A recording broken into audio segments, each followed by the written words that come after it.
Assalamualaikum warahmatullahi wabarakatuh. Kami dari kelas manajemen B kelompok 2 akan memaparkan materi tentang manajemen piutang. Nah, perkenalkan, nama saya Nurlina dengan NIM 2109035000010. Saya Indah Alfiana Detelina dengan NIM 2109035010022. Saya Farah Ain 210903502037. Saya Ingin Sari NIM 210903501032. Saya Putri Daniarta dengan NIM 210930502047. Nah, di sini saya akan memaparkan materi pertama, yaitu pengertian dari piutang. Nah, piutang dagang merupakan tagihan perusahaan kepada pelanggan atau pembeli atau kepada pihak lain yang membeli produk perusahaan. Nah, piutang usaha ini muncul karena adanya penjualan kredit piutang yang berbentuk wesel. Nah, wesel ini merupakan kesanggupan membayar dari pembeli kepada perusahaan di masa yang akan datang. Nah, penjual biasanya lebih suka melakukan penjualan secara tunai karena uang. Nah, hasil penjualan dapat segera diterima, tetapi adanya persaingan memaksa perusahaan untuk menjual secara kredit. Nah, besarnya piutang yang ada di dalam perusahaan biasanya mencapai lebih kurang dari 20% dari nilai aktifanya.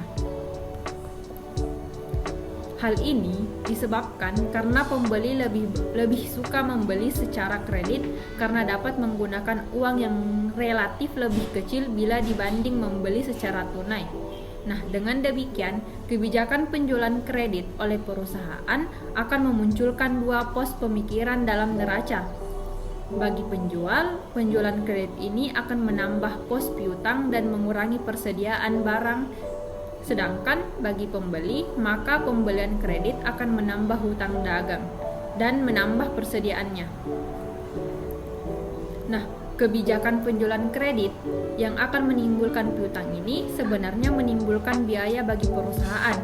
Biaya tersebut antara lain adalah administrasi piutang, biaya modal atas dana yang tertanam dalam piutang, biaya penagihan dan biaya piutang yang mungkin tidak bertagih.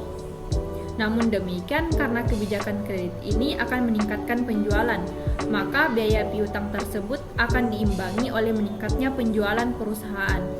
Oleh karena itu, manajemen piutang merupakan pengelolaan piutang agar kebijakan kredit mencapai optimal, yaitu tercapainya keseimbangan antara biaya yang diwajibkan oleh kebijakan kredit dengan manfaat yang diperoleh dari kebijakan perusahaan tersebut. Selanjutnya yaitu penentuan besarnya piutang. Besarnya investasi pada piutang yang muncul di perusahaan ditentukan oleh dua faktor. Yang pertama adalah besarnya persentase penjualan kredit terhadap penjualan total. Sedangkan yang kedua adalah kebijakan penjualan kredit dan jangka waktu pengumpulan piutang. Kebijakan ini dipengaruhi oleh jangka waktu penjualan kredit, kualitas pelanggan, dan usaha pengumpulan piutang. Cepat lambatnya piutang dapat dikumpulkan juga dipengaruhi oleh kualitas pelanggan, baik pelanggan itu sendiri. Penilaian kualitas pelanggan ini dimaksud untuk mengurangi resiko kemungkinan piutang tidak tertagih dan memperkecil biaya penagihan piutang. Jika kualitas pelanggan menurun, maka biaya penagihan akan meningkat. Perusahaan yang memiliki banyak pelanggan seringkali menggunakan cara-cara statistik untuk menentukan kualitas pelanggan dengan memberi nilai atau skor tertentu pada pelanggan. Skor ini menunjukkan kemungkinan seseorang pelanggan membayar hutangnya. Untuk menilai pelanggan dapat juga digunakan sistem 5K atau 5C. Ke-5K adalah yang pertama adalah karakter, kedua kapasitas, ketiga kapital, keempat kolateral atau jaminan, dan yang terakhir adalah kondisi. Penilaian karakter pelanggan ditujukan untuk melihat sejauh mana pelanggan akan memenuhi kewajiban kreditnya. Penilaian ini sangat tergantung pada moral pelanggan, suatu faktor terpenting, dan evaluasi kredit. Piutang yang ditimbulkan karena penjualan kredit akan menentukan besarnya tingkat perputaran piutang.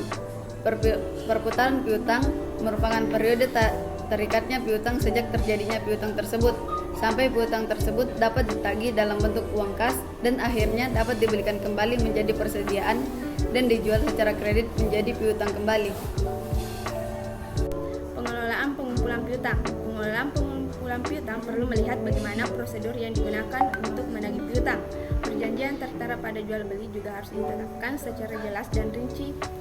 Dalam perjanjian tersebut biasanya meliputi tentang jumlah piutang, besarnya diskon, periode diskon, jangka waktu penagihan, dan juga sanksi yang dikenakan bagi pembeli ataupun penjual. Surat teguran atau penagihan dapat diberikan kepada debitur apabila sampai dengan tanggal tertentu debitur belum mengansur atau melunasi hutangnya.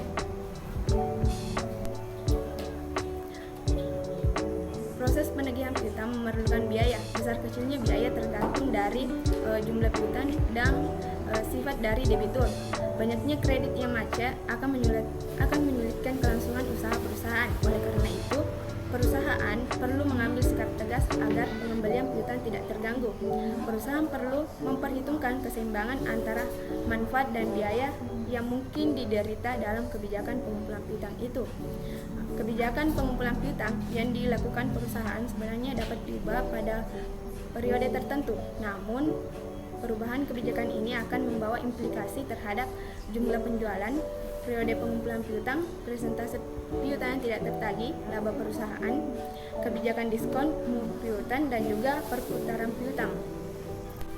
Pengumpulan piutang untuk penjualan yang tidak berdiskon. Kebijakan kredit yang optimal yaitu keseimbangan antara manfaat yang diperoleh dengan biaya yang dikeluarkan dalam pemberian kredit, tergantung pada kondisi masing-masing perusahaan. Untuk itu, perusahaan dalam hal ini adalah manajer kredit harus memantau secara teratur jangka waktu pengumpulan piutang dan skedul umur piutang dari masing-masing debitur. Pemantauan ini langsung memperlihatkan pola arus kas yang dapat dikelola perusahaan. Tanpa pemantauan yang teratur, kemungkinan besar pola arus kas masuk dari pengumpulan piutang akan kacau. Pengumpulan piutang untuk penjualan yang berdiskon. Untuk meningkatkan penjualan, perusahaan sering memberikan diskon kepada pembeli yang mampu membayar pada periode waktu yang ditentukan. Kemungkinan adanya diskon ditujukan oleh syarat pembayaran seperti 2/10 N/30. Artinya, pembeli akan memperoleh diskon sebesar 2% apabila dibayar maksimal 10 hari setelah pembelian dan periode tidak diskon setelah pembelian melewati 10 hari. Pembayaran kredit tersebut maksimal selama 30 hari setelah pembelian. Adanya diskon tersebut menguntungkan bagi penjualan dalam dua hal. Yang pertama itu, penjual dapat memperbanyak pembeli baru yang menganggap bahwa diskon merupakan suatu penurunan harga. Dan yang kedua, diskon akan memperpendek penagihan piutang. Selanjutnya yaitu adalah risiko penjualan kredit. Keberhasilan atau kegagalan kebijakan penjualan kredit yang ditetapkan perusahaan terutama tergantung pada permintaan atas produk yang dijualnya. Semakin tinggi permintaan atas produk yang ditawarkan, maka semakin menguntungkan penjualan produk yang bersangkutan. Kebijakan penjualan secara kredit akan meningkatkan penjualan perusahaan, tetapi juga menimbulkan risiko. Namun beberapa risiko yang mungkin timbul dengan kebijakan kredit ini adalah periode pengumpulan piutang yang tidak tepat, piutang yang tidak tertagih atau pembeli tidak membayar hutangnya kepada perusahaan, dan besarnya investasi yang tertanam dalam piutang tidak seimbang dengan manfaat yang diperoleh dari kebijakan kredit tersebut. Untuk mengurangi dan memperkecil risiko kredit di atas, perusahaan dapat menilai calon debitur berdasarkan 5K: karakter, kapital, kolateral, kapasitas, dan kondisi, sebagaimana telah dijelaskan di muka. Di samping itu, perusahaan juga perlu memperkirakan besarnya risiko yang mungkin akan dialami berdasarkan pengalaman masa lalu dengan menganalisa persentase besarnya piutang yang tidak tertagih dan mengklasifikasikan pelanggan menurut lamanya umur piutang. Apabila risiko piutang tidak tertagih sudah dapat diperkirakan, maka informasi tersebut dapat digunakan untuk memperkirakan arus kas masuk dari piutang, yaitu dengan mengurangkan piutang yang ada dengan perkiraan risiko yang tidak tertagih. Selanjutnya adalah kebijakan menambah jangka waktu kredit. Kebijakan perusahaan untuk menambah penjualan kredit dapat dilakukan dengan memperpanjang jangka waktu pengembalian kredit. Kebijakan ini akan meningkatkan penjualan yang berasal dari pelanggan lama dan masuknya pelanggan baru. Namun, demikian, perpanjangan jangka waktu kredit akan meningkatkan biaya yang harus ditanggung oleh perusahaan. Misalnya, tambahan dana untuk investasi pada modal kerja, investasi pada aktiva tetap, dan investasi pada piutang itu sendiri. Perpanjangan jangka waktu kredit dibenarkan apabila yang diharapkan dari perpanjangan waktu tersebut lebih dari besar biaya yang harus dikeluarkan akibat kebijakan tersebut. Sebaliknya, apabila perpanjangan waktu kredit mengakibatkan biaya yang harus ditanggung lebih besar daripada hasil yang diperoleh, maka kebijakan tersebut tidak menguntungkan. Demikianlah pemaparan materi dari kelompok kami. Lebih dan kurangnya mohon dimaafkan. Wassalamualaikum warahmatullahi wabarakatuh.